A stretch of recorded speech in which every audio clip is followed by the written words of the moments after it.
दोस्तों नमस्कार, मैं सूर्य प्रताप सिंह। कई महीनों की मशक्कत के बाद जिसमें जिद्दोजहद हुई, सत्ता पक्ष ने अपनी बात कही, विपक्ष ने अपनी बात कही और तमाम न्यूज चैनल्स ने अपनी बात कही जो सरकार के पक्ष में है। तमाम पोर्टल्स हैं जो एंटी सिस्टम काम करते हैं और मेरे जैसे एक्टिविस्ट, सोशल एक्टिविस्ट, उन्होंने अपनी बात कही।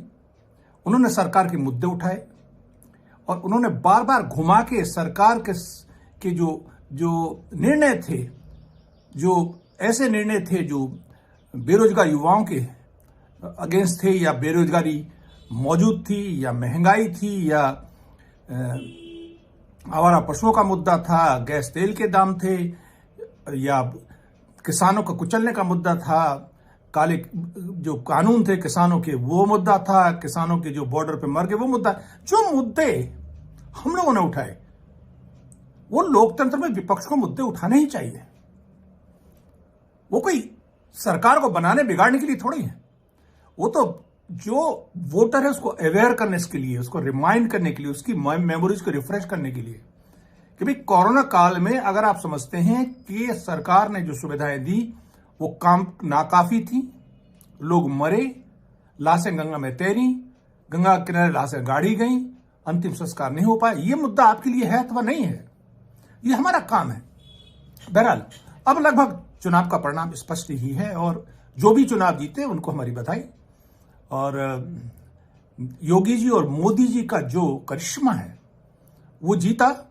उन्होंने अपनी बातों को कहने को एजेंडा जो उन्होंने रखा उसको लोगों के दिमाग में गया वो एजेंडा, चाहे वो जिस तरह से रखा हो उन्होंने, चाहे वो हिंदू मुसलमान का मुद्दा रखा हो, चाहे उन्होंने अपना जो फ्री खाद्यान्न का मुद्दा रखा हो, चाहे उन्होंने और जो भी मुद्दे रखे, उन्होंने जिस तरह से मुद्दे रखे लोगों की बात समझ में आई और लोगों का निर्णय है। लोकतंत्र में, जनतंत्र के अंदर जो जन है उसका निर्णय सुप्रीम है, तो उसको हमारा सलाम है। लोकतंत्र में आपको लोगों की बात, लोगों का जो मत है उसको मानना ही पड़ेगा। और फिर लोग अगर मत देते हैं और सरकार की नीतियों के साथ खड़े होते हैं तो हमारा उसमें क्या दोष है। लेकिन हमारा जो काम है वो काम है कि हम सरकार जो निर्णय लेगी उनमें कुछ खामियां होंगी तो उन मुद्दों को उठाएंगे। हम जनता की जो आवाज है उन मुद्दों को उठाएंगे, वो हमारा काम है। बेरोजगार युवा अगर आंदोलन करेंगे सड़क पे, उनके मुद्दों को हम उठाएं, उनका साथ हम देंगे।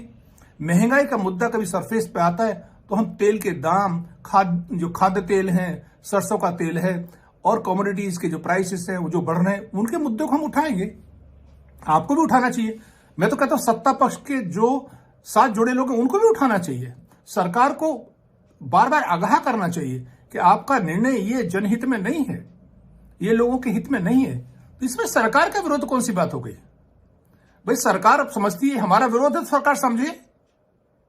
लेकिन लोकतंत्र में विपक्ष मजबूत होना चाहिए। लोकतंत्र में विपक्ष ऐसा होना चाहिए जो सरकार की जो नीतियां जो उसको लगे कि जनहित में नहीं है उन पे प्रश्न चिन्ह लगाए, उन पे क्वेश्चन पूछे। और मैं कहता हूं जो मीडिया है, चौथा स्तंभ है, सरकार की चाटुकारिता ना करके उसको सरकार से प्रश्न पूछने चाहिए। ये दुर्भाग्य इस देश का कि वो सब सवाल जो है विपक्ष से पूछता है जो हार चुका है। भाई अगर विपक्ष को जनता ने नकार दिया है उससे सवाल क्यों पूछते हो आप? वो तो जनता ने नकार ही दिया है। अब आप सवाल पूछिए सरकार से कि इन्होंने डिलीवर क्यों नहीं किया। जो वादे सरकार ने चुनाव के दौरान किए गए हैं, वर्तमान में जो भी सरकार बनेगी, जो भी मुख्यमंत्री बने उत्तर प्रदेश का, उनसे बार बार सवाल पूछना है हमें कि आपने ये वादे किए थे, इन वादों पे आप वादों को निभाइए, खड़े उतरिए इन वादों पे। ये काम हमारा करने का, हम ये काम करते रहेंगे, आप भी करिए ये काम।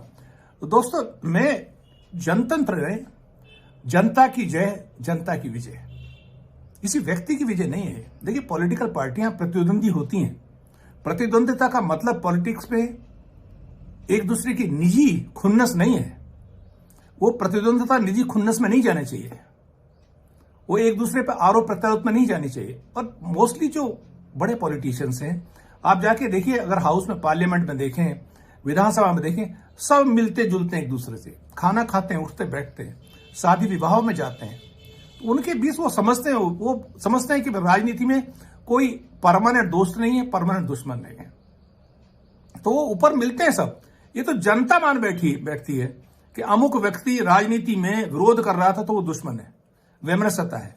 ऐसा नहीं होता। अगर सोच बड़ी है, कुछ लोग ऐसे भी हैं राजनीति में जिनकी सोच छोटी है, वो निजी खुन्नस भी मान लेते हैं, वो उनका काम है, उसमें कोई मैं नहीं कब कुछ कह सकता ना आप कुछ कह सकते हैं। तो दोस्तों आज जो परिणाम आ रहे, जो रुझान आ रहे, अभी अंतिम परिणाम तो आए नहीं है, उन रुझानों से लगता है कि उत्तर प्रदेश के अंतर्गत मोदी और योगी जी का करिश्मा चला और भारतीय जनता पार्टी की सरकार बनेगी। तो उनको बधाई हमारी तरफ से। लेकिन जो विपक्ष है अखिलेश यादव, वो मजबूत होकर उभरेगा, पहले से मजबूत होकर उभरेगा। तो उनको विपक्ष की भूमिका में बैठना चाहिए, विपक्ष की भूमिका निभाना चाहिए, एक्टिव विपक्ष की भूमिका। अभी तो विपक्ष था ही नहीं। अब देखिए, भारतीय जनता पार्टी 312 से घट के अगर 250-250 तक टिकती है तो उनको भी पता होगा कि हमारा ग्राफ गिर रहा है, हमारी नीतियों में कहीं खामी है कि आउटराइटली हमको स्वीकार नहीं किया लोगों ने। वो वो भी विचार विमर्श करेंगे, उनको भी अपने जो कार्य प्रणाली है उसमें बदलाव करना होगा कि आप हमेशा जो करते रहे हैं उसमें कहीं ना कहीं अस्वीकार्यता है लोगों की, चाहे कुछ डिग्री सही, लेकिन है। बहरहाल मुद्दा आज वो विचार विमर्श का मुद्दा नहीं है। शाम को 8 बजे जब मिलेंगे तब आपसे विस्तृत चर्चा करेंगे। अभी तो मेरा इतना ही कहना है कि जो जीता वो सिकंदर, जो जनता ने वोट दिया उसको मानना है आपको। लोकतंत्र में जनता का मत, जनता का निर्णय सुप्रीम है। उसमें जो बस ये है कि लोकतंत्र में विपक्ष भी मजबूत होना चाहिए, स्वस्थ लोकतंत्र के लिए आवश्यक है। विपक्ष में ना केवल पॉलिटिकल पार्टी है, विपक्ष में पॉलिटिकल पार्टी हाउस में तो हो सकती है, लेकिन जो जनता में जो एक्टिविस्ट हैं, जनता में जो मीडिया चौथा स्तंभ है या न्यायालय है, उनको जो सरकार एग्जीक्यूटिव है उसके जो निर्णय हैं उनको क्वेश्चन करने का हक है।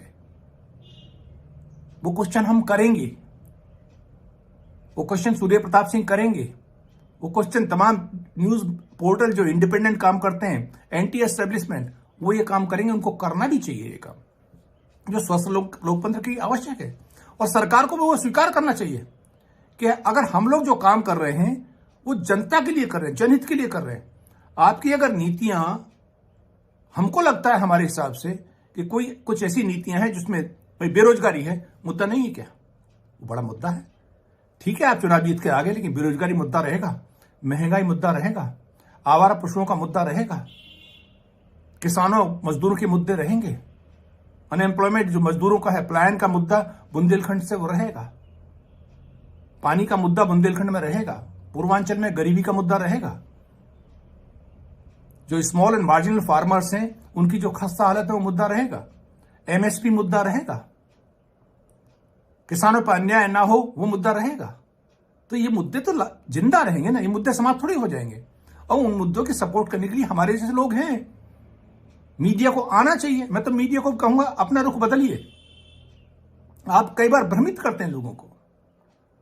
आपको सवाल पूछने चाहिए सत्ता से, ताकि देश सही रास्ते पे चले, लोकतंत्र मजबूत हो, एकाधिकारवाद नहीं होना चाहिए। दोस्तों, आज मैं इतनी बात अपनी करूंगा और पुनः जनता की जय और जनता की विजय। जनमत को सलाम। जो जीता उसको बधाई, जो हारा वो पुनरावलोकन करे, देखे और एक स्वस्थ विपक्ष की भूमिका अदा करे। यही स्वस्थ लोकतंत्र की परंपरा है और यही करना है।